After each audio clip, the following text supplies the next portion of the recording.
RK films మా గురువు గారు నిర్మించిన, ఆయన బ్యానర్లో నిర్మించిన సినిమా సర్కార్ నౌకరీ. సర్కార్ నౌకరీ అనే ఈ సినిమా నేపథ్యమే చాలా డిఫరెంట్గా ఉన్నట్టు అనిపించింది. సినిమా చూసిన తర్వాత మరీ కొట్టొచ్చినట్టు కనిపిస్తుంది. ఎందుకంటే జనరల్గా సర్కార్ నౌకరీ అంటే అది పెద్ద గవర్నమెంట్ ఉద్యోగం అనుకునే దానిలో అఫ్కోర్స్ నేను స్టోరీ అంతా చెప్పకూడదేమో, కానీ అటువంటి సర్కార్ నౌకరీ అంటే ప్రజలకు సేవ చేసేటువంటి ఉద్యోగం అనే మెసేజ్ తోటి చాలా అందంగా ఒక వినూత్నమైన రీతిలో మనకి దర్శకత్వం వహించి చెప్పాడు మిస్టర్ శేఖర్.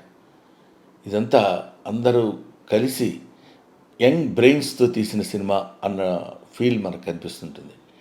చాలా బాగా అద్భుతంగా నటించాడు మిస్టర్ ఆకాష్. ఆకాష్ గురించి చెప్పాలంటే వాళ్ళ అమ్మగారి గురించి చెప్పినంత గొప్పగా అనిపించింది.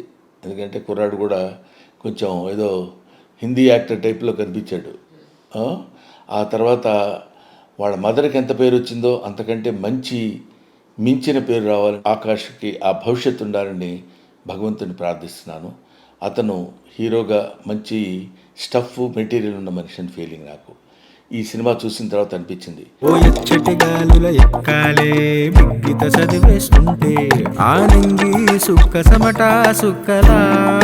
ఆ తర్వాత భావన అమ్మాయి చాలా ప్లెజెంట్గా, అంటే బహుశా నేను విడిగా చూసినప్పుడు ఇంకా ప్లెజెంట్గా ఉంది. సినిమాలో చూసినప్పుడు ఆ క్యారెక్టర్ వైజ్ ఏంటి పల్లెటూరు పిల్ల ఎలా ఉంది అనే ఫీలింగ్ కలిగించే విధంగా ఆ డిఫరెన్షియేషన్ బాగా ఉండేటట్టు కష్టపడ్డాడు డైరెక్టర్.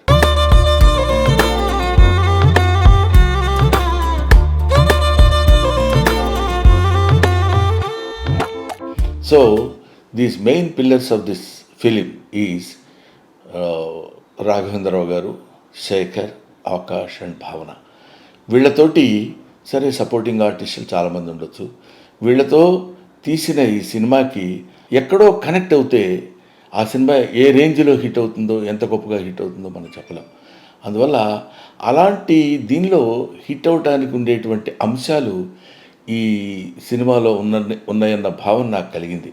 సో దానిలో అతి న్యాచురల్గా అతి సహజంగా అందరూ నటించారు. ఇందులో అద్భుతమైనటువంటి నటన ప్రదర్శించడం అది కాకుండా సహజంగా నటించినటువంటి సన్నివేశాలు ఇందులో ఉన్నాయి. మనతో పాటు మనం ఈ సినిమాతో పాటు నడుస్తున్నట్టు, సినిమాతో పాటు మనం కలిసి తిరుగుతున్నట్టు ఉంటుంది తప్ప థియేటర్లో కూర్చొని మనం సినిమా చూస్తున్న ఫీలింగ్ లేకుండా ఒక అద్భుతమైన రీతిలో దర్శకత్వం వహించిన mister Shekhar, I wish him all the best. God will give him very good future. And మా గురువుగారు రాఘవేంద్రరావు గారు, అదే నేను అంటున్నాను, రాఘవేంద్రరావు గారు అనగానే వెంటనే మనకి అలా ఉంటాయి.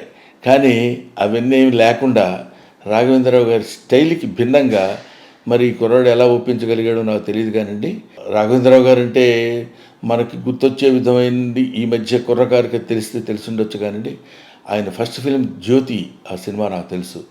He was such an intellectual genius director, one of the intellectual genius directors in Telugu film field. So anyway, ఆయన ప్రొడక్ట్ చేసే ఈ సినిమా, శేఖర్ దర్శకత్వం వహించిన ఈ సినిమా, ఆకాష్ అండ్ భావన హీరోయిన్లుగా నటించిన ఈ సినిమా సూపర్ డూపర్ హిట్ కావాలని మనస్ఫూర్తిగా కోరుకుంటూ థ్యాంక్ యూ.